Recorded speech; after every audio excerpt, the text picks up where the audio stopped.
You are listening to Aging Issues Radio and Joe Soricelli. This is the station that will help you age into and through retirement.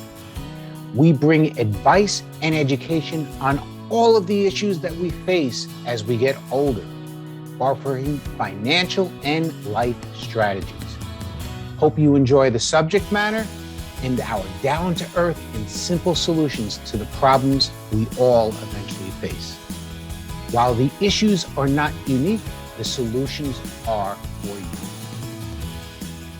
Hi, it's Joe Soricelli again, coming to you with the third edition of, aging in place and the decisions that you have to make around that. So today, I'm sitting here with Lou Giampa, right? And we're sitting in the training facility of Right at Home Home Care Assistance. It's a home health care agency. Mm-hmm. But his organization is a little different. He helps, and while we're sitting in this training room, he helps train the people that he hires. So you always want to know quality, the quality of care and so forth. But I like to ask other questions. So look, we talked before this a little bit, is how did you get into this business? It's not like you were, how can I say? You were not destined to be here from college, right? But you are here now, right?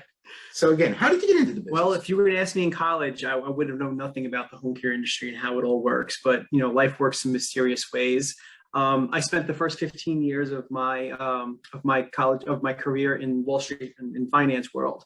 The last year of my career, my grandmother had gotten sick. She had dementia. So I actually left my job to become a certified nurse's aide to help care for her.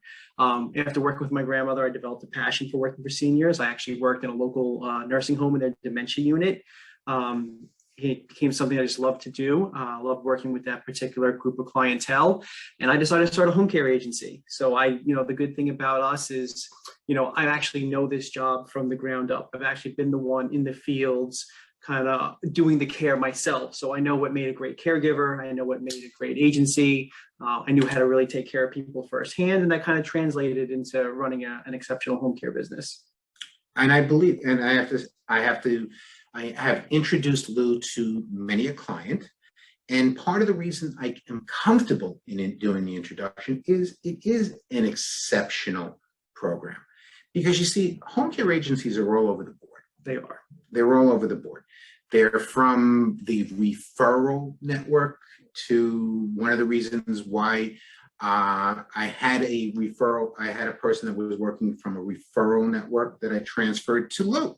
And he was able to take a care provider that the family liked and had been using for for about a year and bring that person into the system. Right. So Lou works sometimes outside the box. Yeah, you have to, because every situation is different. Every client has different needs. So, we have to adapt our care plans, our models, our aids, our training to whatever it is that the client needs. Okay. I'm going to back up for a second. And what I mean by backing up, I said this is the third part of a series. The first series is planning and decision making. You just have to recognize that at some point, things are going to change, whether they be for yourself, or for your parents, or for someone else you may know, because everybody knows someone that needs care or is having some issues as they age.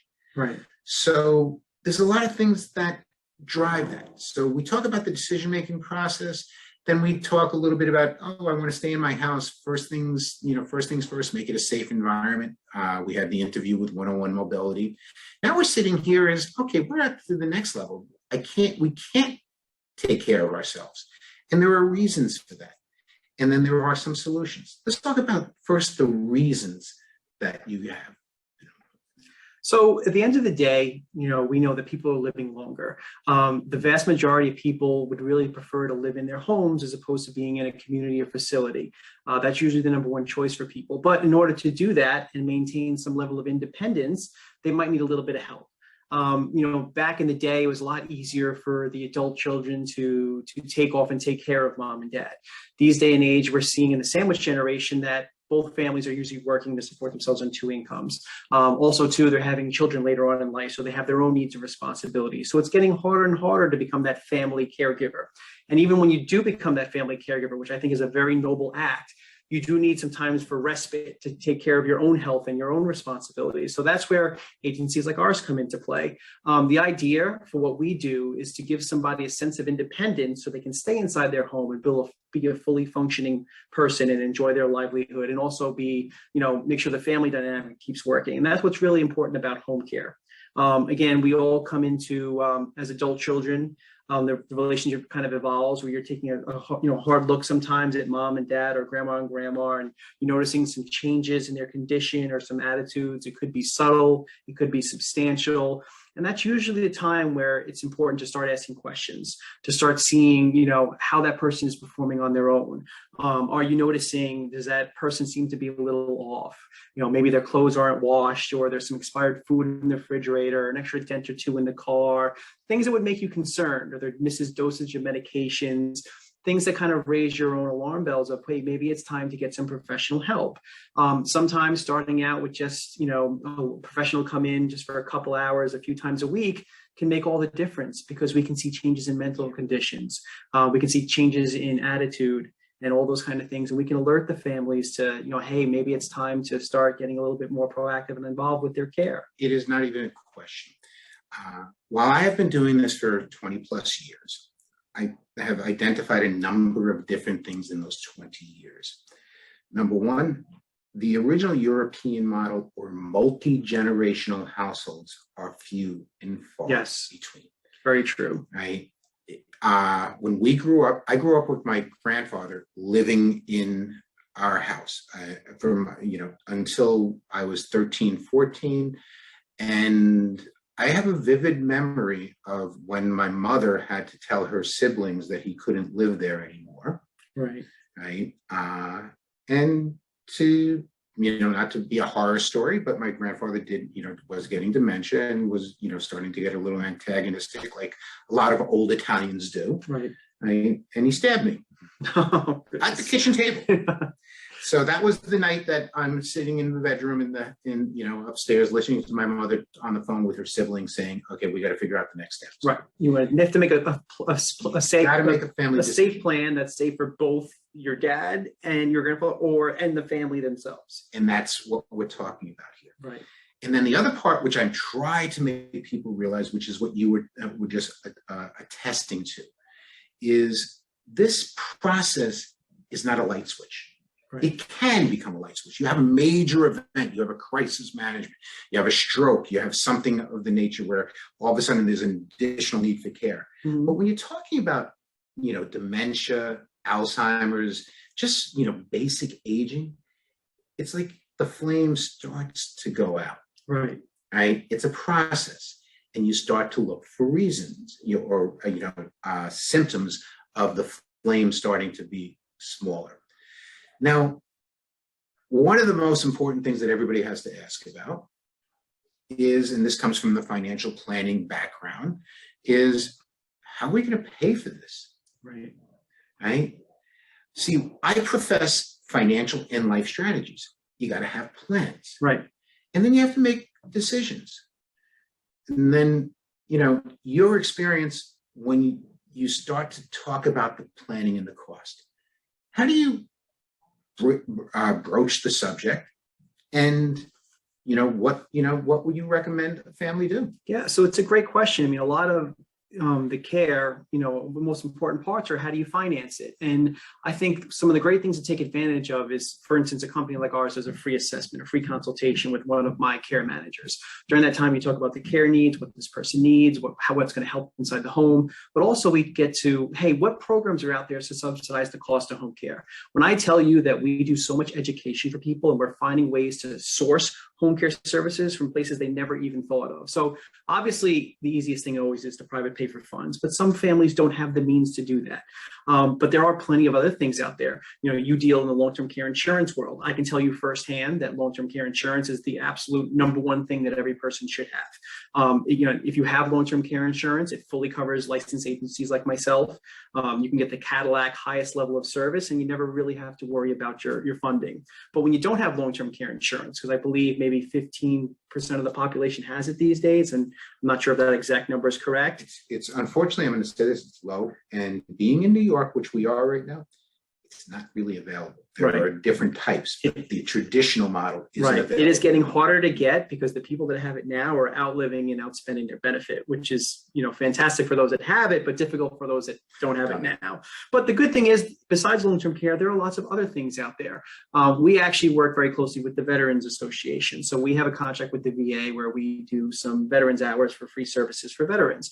But there's also something out there called home care aides and attendance benefits, which I would tell you that 99% of our veterans out there don't know this exists, where a veteran can be entitled to $30,000 a year fully covered by the government for home care, and their spouse can be entitled to $15,000 a year for home care. So again, the VA means well. It's a long process to go through it with the VA. We actually work with a consultant that does it for free for my clients, where if you're ever interested in veteran services, we get you in touch with her. She goes through the process. She'll tell you within a couple of weeks what you're going to be entitled to and how you're going to get it from the government. So that's a fantastic resource, because you're talking anywhere between $15,000 to $30,000 or $45,000 for a couple. So that's a great resource as well. Also, there are grants that we work with the Parkinson's Foundation, the MS Foundation, the Alzheimer's Association has a time away grant that we sponsor with them, where someone can get respite services for home care if someone has dementia. I can tell you too, there's a lot of great programs buried in certain people's pensions and certain people's union funds, because my wife is a New York City public school teacher. From being married to a New York City public school teacher, I can tell you that there is a home care benefit embedded in their union policy that gets 25 hours a week of free home care services. No teacher I've ever spoke to ever knew this was there until we found it for them. And now I actually have a lot of teachers that we're taking care of for free. Not a dollar's coming out of their pocket. So there are lots of things out there. So I wouldn't tell people to assume that you can't afford services to get quality home care. It's best to talk to a professional who's going to go out of their way and jump through a few hurdles and trying to show you what kind of programs are available to you. And that's what we can do for people. We're not just a home care agency. We're also client advocates that are trying to find ways for people to make this all work. That's what people have to understand. The last word you used, advocate, is what I consider myself, what you have become. But at the same point, individuals don't know what's out there. Right.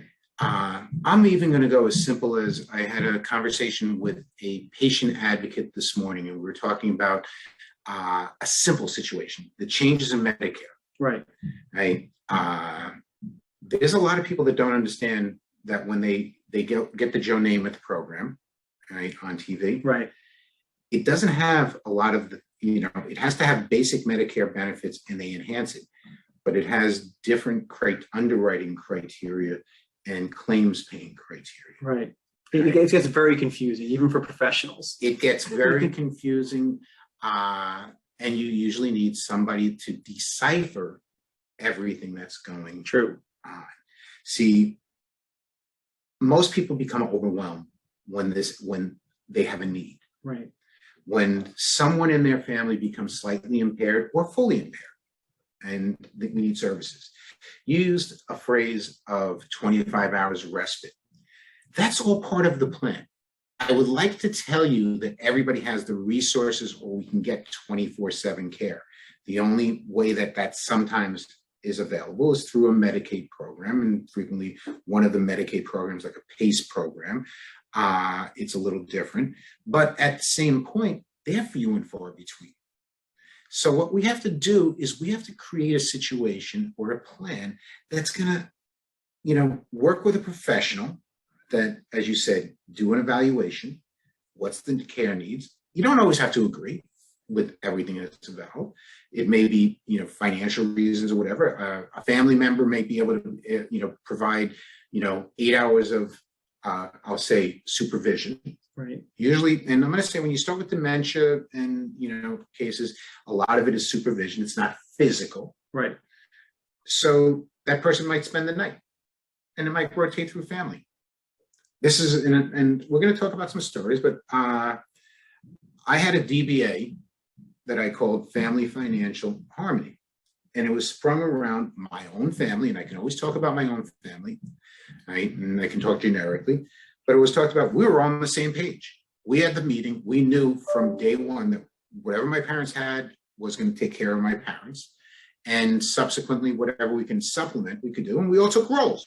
Right. You had a harmonious thing. It sounded great. That is priceless that you had that type of We had situation. such I a- wish that was the norm, because that is not always the case sometimes that's where people that's are. why it's no longer, that's why that DBA isn't here anymore. Right. Because unfortunately, what we have is we have somebody singing off tune that all they want to do is protect money to inherit it, Right. right? Unfortunately, we see that as well. It's the one thing about the aging issues concept is we are the patient's advocate, the impaired individual's advocate. And you have many people in the families that have different motivations. But the first thing is safe environment, appropriate care. Right. And if you can't put it together, right, you may have to go outside. An attorney gets involved in a guardianship when somebody says, we think there's elder abuse. Right. You don't want to go down those roads. So you need to work with a home health care agency when the need arises. Or actually, I'm going to say this, before the need arises. You have to understand what you may need. And that's a perfect statement, because a lot of what we do is triage situations. Someone falls, or in a hospital, is in discharge, there's a change of condition, stroke, things happen, and we get forced into a very difficult situation, which we can handle, but it's not the easiest thing in the world. What we always recommend for people is to get involved with home care, whether it's starting out with just a handful of days and hours, once or twice a week, just so you know what it's like, getting that person familiar with having some type of care in the home, someone that can get there before a problem actually starts. Because when you do that, it makes for much, much better outcomes. Again, like when we get called in a difficult situation, we have to move quickly, and there could be someone that needs a lot of care, a lot of hours, and we can do that. But the situation always goes the most smooth when you have somebody in there in the beginning, a couple of days a week. Mom and dad are comfortable having someone in the home. They're open to the idea of home care. They see how it helps them in their livelihood, how they become more independent. And then when something happens, you already have the team in place. You already have the nursing oversight, the home care agency, the people that can move very quickly to react to situations. So again, it's all about, in your world of financial planning, is having a plan. Sometimes that plan is to slowly introduce something like home care. So you're ready when the time really comes where the physical needs get to be great. It's already embedded. It's part of your life. It's your agencies, kind of working with you during that whole process of aging. It just makes for a much better outcome and a much more seamless transition. I'm going to summarize it. There's two ways of approaching this. You can plan for it or you can react. Right. Crisis management forces you to make decisions quickly and sometimes not in the right direction. Very true. Right. So we try to avoid crisis, but we all run into it because unfortunately, and I will say this, my experience is I get called in more for a crisis than for the planning. I don't know about yourself, but it's usually the case. You said there's an accident. Yeah, it's a mixture of both for us. We get a lot of those calls where, like I said, someone just fell and they're in the hospital, immediately discharged home. And we also get, like, the other half of the calls are, we notice some subtle changes in mom and dad, and we want a professional in there to kind of keep an eye on things so it doesn't turn into a bigger problem. So we get kind of almost equal of both sides, but I can definitely tell you, the sooner we are in there, the more positive the outcomes are. Oftentimes we can actually head off that bigger crisis because we noticed that change in condition. We made sure that person, their hygiene was kept up, their medications were taken, they have 3 healthy meals a day. We saw a change in, physical or mental condition before it turned into a fall or an episode. So, if we can get in there earlier, it definitely leads to much, much higher outcomes, much better outcomes for the patient, much more peace of mind for the family member more than anything else. One of the things that I always tell people when we're talking about, should you go down the home care route, is as great as the care is for the person receiving that care, it's equally good, if not better, for that family member that we take the burden off of, for that peace of mind that we give them, knowing that someone professional that sees us every day is actually in there monitoring my parents, and they're letting me know if they see something that we really need to be concerned about. And I'll tell you, that's really the game changer here. You just covered my next question or my next example. What people don't realize, in many cases, the care provider will actually, sometimes predecease, if it's a husband and wife or something of the nature, than the impaired individual. Because the stress that takes place for a care provider is higher than anything. Right. There's no other way to put it. Now, the other part is, depending upon the personalities, there's a thing called guilt. Right. It's very prevalent. Very, very prevalent. It's mom only wants me to take care of her, and if I don't take care of her, she's going to dump a ton of guilt onto you. And this is what I try to teach people, and that you have to stay healthy, because you're going to have to make more decisions for mom or dad down the road. Right.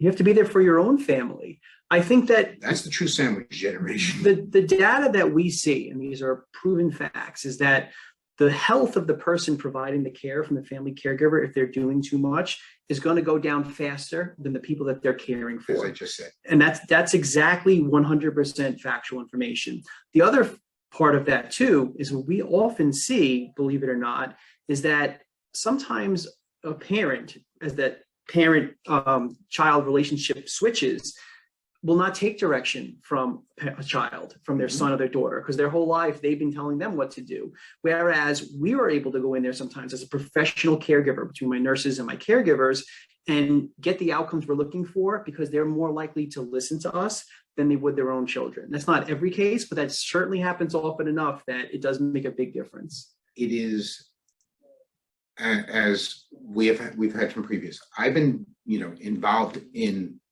basically care management from the Senior Law Day Committee for over 20 years to a lot of other areas. What you just described is a major, major issue.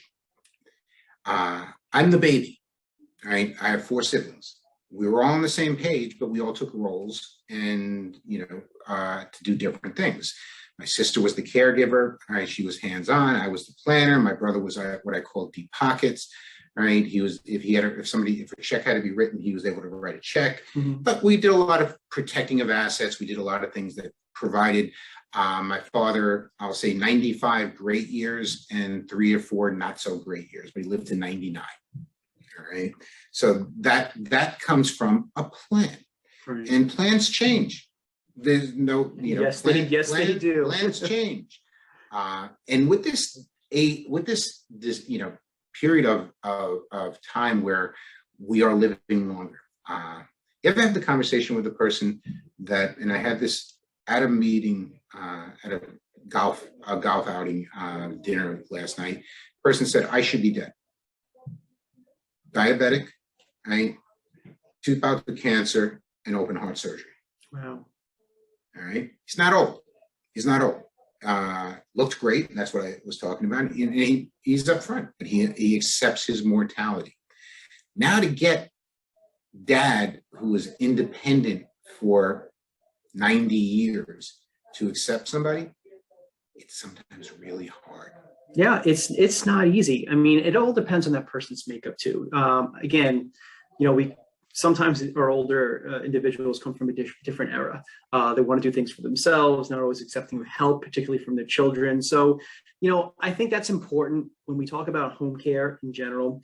That's why we don't do contracts, because you literally can start and stop as you see fit. Because what I always tell people is just try it out. See how this fits into your lifestyle. If this is something, having someone in your home for a few hours, helping with this, helping with that, If it's working for you, great, keep it going. If you need more hours down the road, just add them. But if it's not working for you, just stop. And that's why it's important to be very flexible to families, because if you give a person the option of kind of dictating what they need in their life and they understand that they're in control, it makes people much more accepting. We actually have a whole guide that we have on our website about how to talk to someone about accepting care, how to get someone in our home. We teach the children how to present this in a meaningful way where, again, you're trying to preserve somebody's independence, but you have to let them also understand that they're the final decision maker here. So, if we do our job, and our job is making sure that we do a great assessment, we have the right care plan in place, the right match for the right caregiver. If I put that right person in the home who physically can handle everything mom and dad needs, personality-wise, they're a great match and they look forward to them, things are going to go well. And they're going to actually look forward to the times that someone's actually in their home helping them. I can tell you numerous times where a son or daughter came to me and said, there's no way mom and dad's going to be accepting of help. It's just not going to happen. They don't want anyone in their home. I said, let's try it. Let's see how it goes. You can cancel after a couple of days if it's not working. Almost 95% of the time, that person became so close to the caregiver, actually looked forward to the times that they were coming there, that we got the outcomes we wanted. And the children were shocked. But again, we've been doing this for so long, we see it over and over. That's why we have to sometimes explain to people, this is what could happen. This is what we're hoping to happen if we do our job and get the right person in there. And that's what it really boils down to, because a really good agency is going to take the time to develop the care plan, really assess the client, really put the right caregiver in place. Like you're sitting here in my training room right now. We have a PCA training program where my nurse comes down here and goes through skill labs with all our caregivers. We make sure that we have exceptional people. We're not just putting anyone inside the home. And at the end of the day, if you go through all those steps to make sure you have the right people in the home, you're going to get great outcomes. I listen, and I will say from many years of experience, a lot of what Lou just talked about are the basics. So let's start to summarize. First, parents, you have to have the conversation. You have to have a plan. You have to know how to present this stage of life. Right. All right. And I'm going to say it's a stage. And the stages can go both ways. It can go from 1 day a week to 5 days a week to, unfortunately, if the care needs create a point where you need 24/7 nursing care, it's not usually what people stay in their home with, but it can happen. Yes. All right. So that's the stages. It's as I said, it's not a light switch. It's more of a dial. All right. So now we've got that piece. Now during that evaluation that we're talking about, we start to talk about, everybody always does, it's like, what's it going to cost? How is it going to be? It's a conversation with everyone. Right. Right. It's a conversation with the family and saying, okay, here, these are the assets. This is how long they will last, wherever it may be. These are the available funding mechanisms. Well, dad's a veteran. God bless. And I am very familiar with the program. That it's really, and I'm going to make the program as simple as possible. If your expenses for your care and your living expenses exceed your income, you're eligible for benefit. Right. It's pretty much that simple. You don't have to be impoverished. It's really an income-driven situation. Right. It's not an asset-driven situation. So if your income is $50,000 and your expenses are $75,000, you may be eligible for $25,000. Right. That's a great way of explaining it. It's easy. As I said, I'm certified to do Medicaid planning. I'm certified to do veteran planning, because my side is always identifying resources and identifying the financials. And I have to say, because of my experience, I do a lot of what Lou had talked about, but I defer to a professional. I do a fiduciary training program that talks about when an attorney identifies something, they have to do some due diligence on who they refer. And if you do the due diligence on Right at Home, it reads very well. Thank you. It reads very well.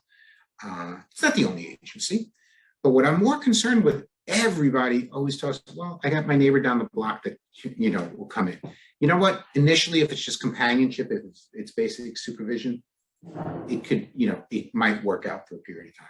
But you have to know the next steps. Right. Yeah. And there's a lot. And I don't know if this is the time or place for it, but there's a lot of pitfalls that go into the idea of private caregiving, especially when in New York State, where unknowingly you become the employer, and you have to have payroll taxes and insurance and all those great things. So it's a lot. We filled a lot of phone calls of people that go down that route and then really, really wish they hadn't because something goes wrong. So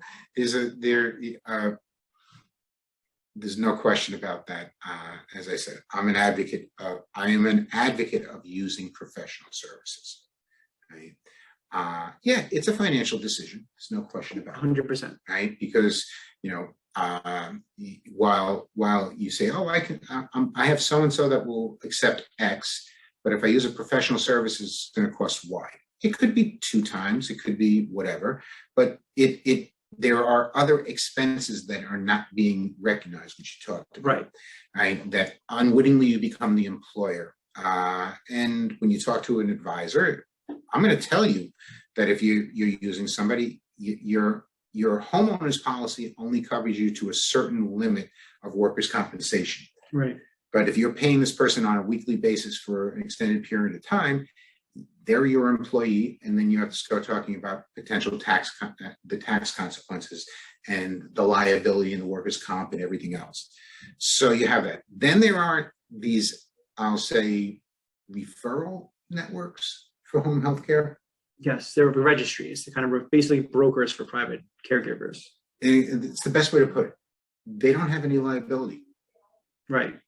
There's lots of pitfalls for those as well. It's basically the same thing as hiring a private caregiver, but someone's just finding you that person. Exactly, and then receiving some sort of compensation, in lieu of. But you still need your own insurances, payroll, and all the pitfalls still apply. So you have to understand who you're dealing with, and what their insurance is, what their training is, which is a very important part. Because we talked about, and I keep on using that dial, that gas, that sometimes you have a roaring flame, sometimes you have a very low flame. Right. When the roaring flame is then everybody can do everything they need. They can get up, they can do whatever else. It's easy. Right. But when the flame starts to dim a little bit, the needs get higher and mistakes happen. 100%. I mean, I think, and there's a lot for, the average person out there to evaluate. My recommendation for people when you're vetting this and doing your own homework is the safest thing to do is to always go with a New York State licensed home care agency. They call that ALICSA. What ALICSA means is that, you're regulated by the Department of Health. You can do companionship care, personal care, and even skilled nursing care. For instance, I have a full-time RN on my staff, 24/7 available staff to go out there for emergencies. When you're working with a licensed home care agency, it's kind of the key word when you're doing your vetting process, then you're in good hands. Like, you're with the most professional agency, regulated by the state, does everything by the book, all your bases are covered. And again, these are important questions that most people wouldn't think to ask, but that's probably the safest bet when you're doing your homework. Then again, you should read the reviews, talk to the people, go who you're most comfortable with, see what type of programs they offer you.